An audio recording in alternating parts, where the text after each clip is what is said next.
Ketika kita mendengar nama Tentara Nasional Indonesia, yang terbayang adalah pasukan berseragam, gagah berbaris, lengkap dengan senjata modern, kapal perang, pesawat tempur, dan derap langkah prajurit yang penuh disiplin.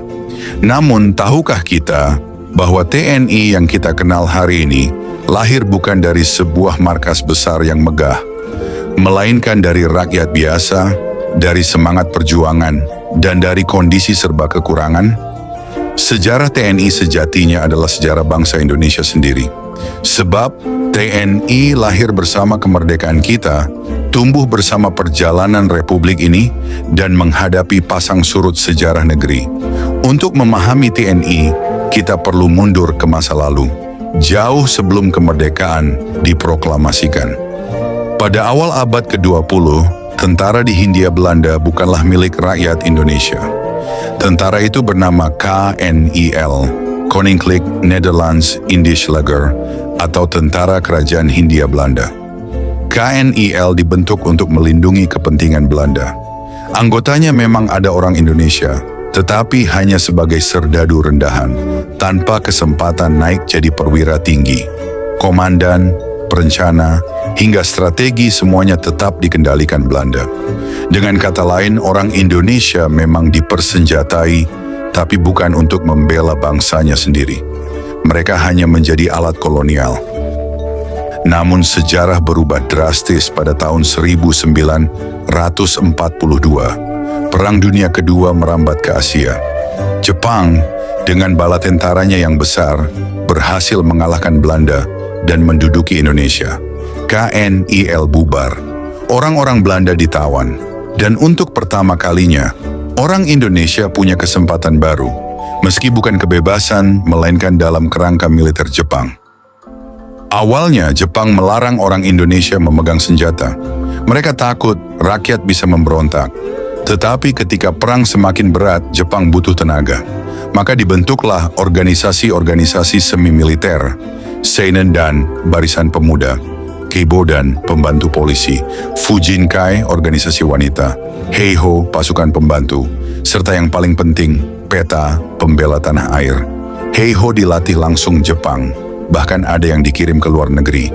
Sedangkan PETA dibentuk tahun 1943, dimaksudkan untuk membantu Jepang mempertahankan wilayah jajahannya. Meski begitu, bagi bangsa Indonesia, PETA adalah sekolah militer pertama yang sesungguhnya. Disinilah ribuan pemuda belajar disiplin, strategi perang, dan keterampilan militer.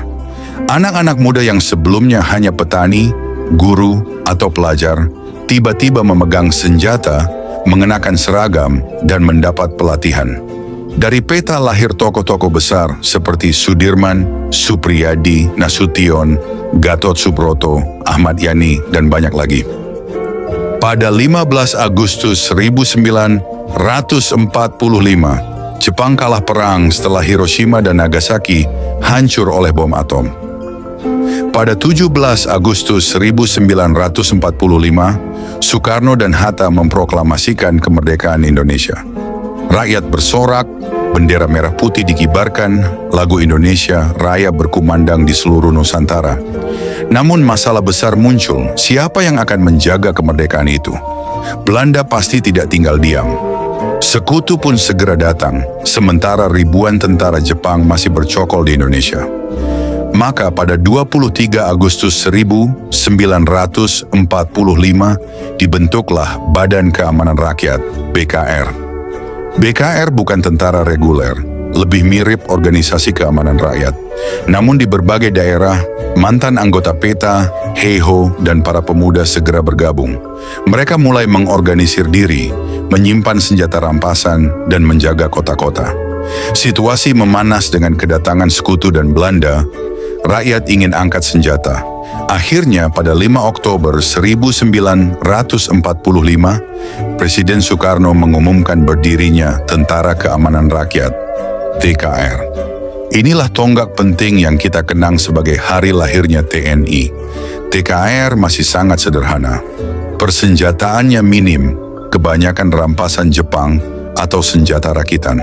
Seragam pun seadanya, seringkali hanya pakaian rakyat dengan tanda merah putih di lengan. Namun TKR menjadi simbol tekad bangsa. Indonesia tidak boleh dijajah lagi.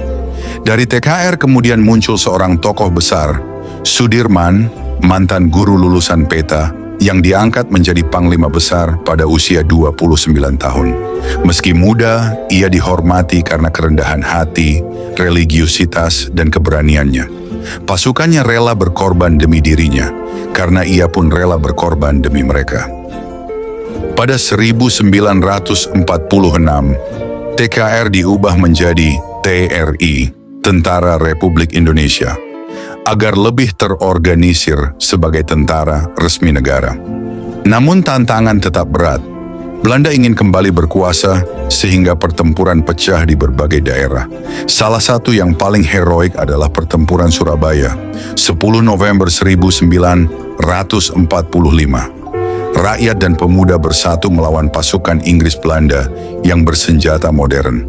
Kota hancur, tapi perlawanan itu menggema ke seluruh dunia. Tahun 1947, TRI memutuskan untuk bergabung dengan laskar-laskar rakyat seperti Hizbullah, Sabilillah, dan pasukan daerah lain. Pada 3 Juni 1947, terbentuklah Tentara Nasional Indonesia, TNI, tentara nasional yang benar-benar menyatukan kekuatan rakyat. Belanda melancarkan agresi militer pertama, 1947, dan agresi militer kedua 1948. TNI menghadapi lawan dengan senjata modern, sementara persenjataan mereka sangat terbatas. Karena itu dipilih strategi gerilya, menyerang cepat lalu menghilang. Kota mungkin jatuh ke tangan Belanda, tetapi desa tetap setia pada Republik. Sudirman, meski sakit paru-paru, tetap memimpin gerilya dengan ditandu dari hutan ke hutan. Dari sinilah lahir semboyan. Gerilya tidak akan padam selama rakyat bersama tentara. Puncaknya serangan umum 1 Maret 1949 di Yogyakarta membuktikan TNI masih kuat. Dalam 6 jam, kota dikuasai penuh. Dunia internasional melihat bukti nyata bahwa Republik Indonesia masih ada. Tekanan diplomasi semakin kuat hingga akhirnya Belanda terpaksa mengakui kedaulatan Indonesia melalui Konferensi Meja Bundar 27 Desember 1949. Setelah kedaulatan Indonesia diserahkan secara resmi oleh Belanda, bangsa Indonesia tidak serta-merta hidup dalam ketenangan. Masa awal kemerdekaan justru diwarnai oleh berbagai pemberontakan, gerakan separatis, dan tantangan politik internasional yang mengancam keutuhan Negara Kesatuan Republik Indonesia. Dalam kondisi ini, Tentara Nasional Indonesia, TNI, menjadi pilar utama pertahanan negara, tampil di garis depan untuk menjaga persatuan bangsa. Tahun 1950 menjadi awal ujian besar. Di Makassar, Kapten Andi Aziz memimpin pemberontakan menolak masuknya pasukan APRIS. Tak lama berselang, di Ambon, Chris Somokil memproklamasikan berdirinya Republik Maluku Selatan, RMS. Kedua gerakan tersebut berhasil dipatahkan TNI lewat operasi militer, meskipun menyisakan jejak perlawanan di luar negeri. Tidak berhenti di situ, muncul pula gerakan Darul Islam, Tentara Islam Indonesia, DITII, yang dipimpin oleh Kartosuwiryo di Jawa Barat, Kahar Muzakar di Sulawesi, dan Daud Burweh di Aceh. Dengan cita-cita mendirikan negara Islam, pemberontakan ini berlangsung panjang sebelum akhirnya ditumpas melalui operasi militer dan pendekatan politik pada awal 1960-an. Di akhir dekade 1950-an, ketegangan kembali pecah dengan lahirnya PRRI, Pemerintahan Revolusioner Republik Indonesia, di Sumatera dan Permesta, Perjuangan Rakyat Semesta di Sulawesi. Dipicu oleh ketidakpuasan daerah terhadap pemerintah pusat, gerakan ini ditangani dengan kombinasi operasi militer, besar-besaran dan rekonsiliasi politik, hingga akhirnya dapat dikendalikan. TNI juga berperan dalam menjaga kedaulatan wilayah dari ancaman eksternal. Salah satu misi penting adalah merebut kembali Irian Barat yang masih dikuasai Belanda. Melalui kampanye diplomasi yang disertai ancaman kekuatan militer, termasuk Operasi Trikora, Indonesia berhasil menekan Belanda hingga wilayah itu masuk dalam administrasi PBB dan kemudian resmi bergabung dengan Indonesia pada 1969 melalui PEPERA, Penentuan Pendapat Rakyat. Tidak lama berselang, Indonesia menghadapi konfrontasi dengan Malaysia 1963 sampai 1966. Presiden Soekarno menolak pembentukan negara Malaysia karena dianggap sebagai proyek neokolonialisme. TNI dikerahkan dalam operasi infiltrasi dan gerilya di perbatasan Kalimantan. Meski akhirnya konfrontasi berakhir dengan jalan damai, peran TNI di garis depan menunjukkan kesigapan menghadapi ancaman dari luar negeri. Dalam waktu yang bersamaan, tahun 1965, Indonesia diguncang oleh peristiwa Gerakan 30 September G30 SPKI. Penculikan dan pembunuhan 6 jenderal Angkatan Darat menjadi titik balik sejarah.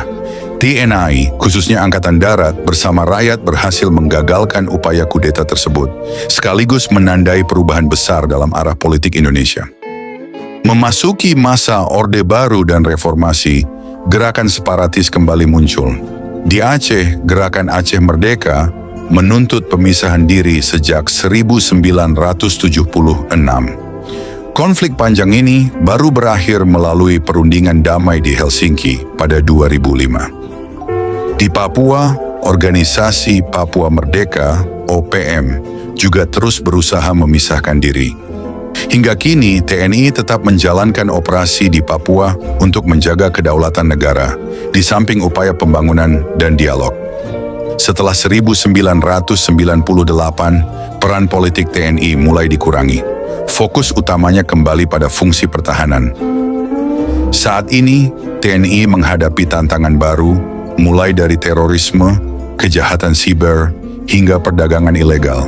Karena itu, TNI terus meningkatkan profesionalisme dan kemampuan di bidang teknologi serta informasi. Hingga saat ini terdiri dari 3 matra kekuatan utama, di antaranya Angkatan Darat AD, bertugas menjaga pertahanan di darat, mengamankan perbatasan, hingga membantu masyarakat dalam bencana alam. Angkatan Laut AL, fokusnya di lautan. Mereka menjaga perairan Indonesia dari ancaman seperti illegal fishing, penyelundupan, hingga pelanggaran wilayah laut. Angkatan Udara AU bertugas menjaga wilayah udara Indonesia.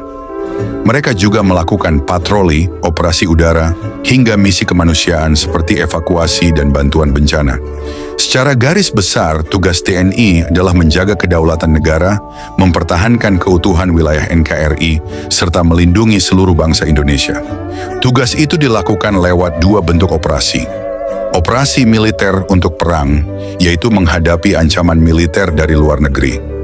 Operasi militer selain perang, misalnya menangani terorisme, mengamankan perbatasan, menjaga objek vital, membantu penanggulangan bencana, sampai ikut serta dalam misi perdamaian dunia. Dengan demikian, saudara, sejak awal berdirinya tahun 1945, TNI sudah menjadi bagian penting dalam sejarah bangsa Indonesia.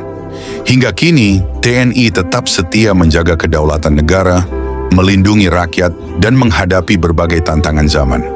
Perjalanan panjang Indonesia membuktikan bahwa kedaulatan dan persatuan bangsa tidak pernah datang dengan mudah.